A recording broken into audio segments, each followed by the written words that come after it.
All right, let's just dive right into this explainer because we are unpacking a wild, real-world corporate drama today. We're looking at the case of Rodora Moreno versus Chateau Royale Sports and Country Club, which went all the way up to the Philippines Supreme Court. Listen, this is an absolute textbook example of what happens when workplace expectations collide head-on with cold, hard, documented evidence. It's a massive story about perceived promotions, bruised egos, corporate shakeups, and the very strict limits of the law. And right from the jump, keep in mind that there were millions of pesos on the line here. That's what transformed a standard office disagreement into an incredibly high-stakes, multi-year legal battle. So what actually happens when a promised promotion is never put in writing? I mean, we've all heard of handshake deals, right? Those quiet, don't worry, I've got you assurances made by a boss behind closed doors. But when careers are completely altered and life-changing money hangs in the balance, is a verbal promise really enough to stand on? Think about how often we treat casual hallway conversations as gospel at work. Keep this question in the back of your mind as we go through the evidence, because it is literally the foundation of the whole conflict we're about to explore. Okay, Section 1, the battle for general manager, a corporate drama unfolds. Let's move right to the human conflict at the center of this case, focusing on an employee who believed she was running the show and an employer who, well, saw things very differently. This timeline brilliantly illustrates how fast things went south between Dolly Moreno and Chateau Royale. In February 2005, Moreno is hired as a probationary operations manager for a resort hotel in Batangas, pulling in about 50,000 pesos a month. Just a couple of months later in April, she actually tries to resign for another gig, but she claims the company president practically begged her to stay, offering her a verbal promotion to general manager and a massive salary bump. Actually, it was more than double, up to 110,000 pesos. But then almost a whole year goes by. Fast forward to March 2006, and the company suddenly hires a French national, Jean-Michel Gaultier, as the overall general manager. Moreno goes on a brief sick leave, and when she comes back, you can imagine the psychological blow of finding someone else essentially sitting in the big chair. Things completely unravel. By the end of March, she gets slapped with a 30-day preventive suspension for violating company policies. When you put these two narratives side by side, it is literally night and day. On one side, Moreno is claiming she was the GM, making 110,000 pesos, only to have her authority totally stripped away by this new foreign hire. She felt the suspension was just a fake excuse to harass her into quitting. But on the flip side, Chateau Royale says, whoa, wait a minute. They claim she was only ever officially hired as an operations manager.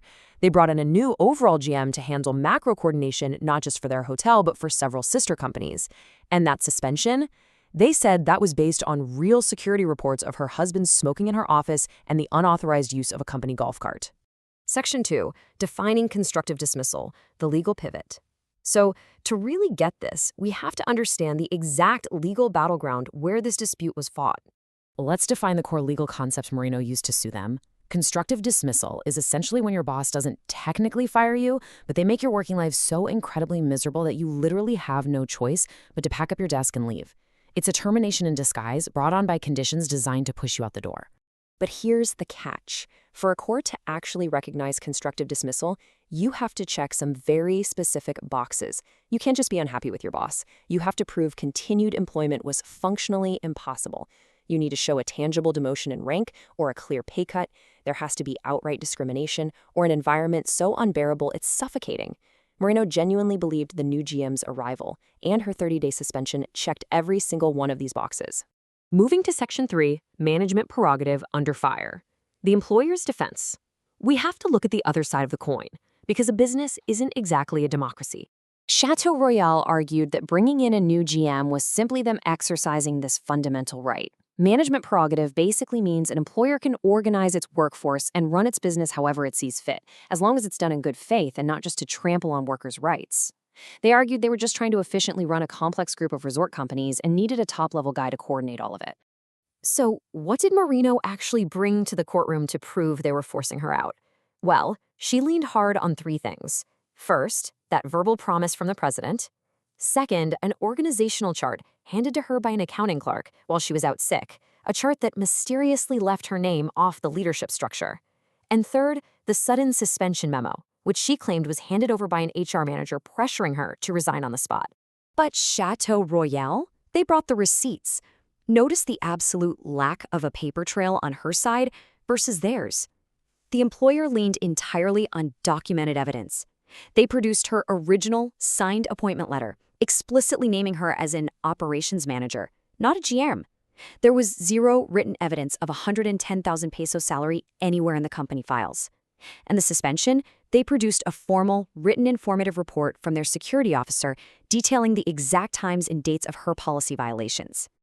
Section 4. Journey through the courts. The flip-flopping decisions.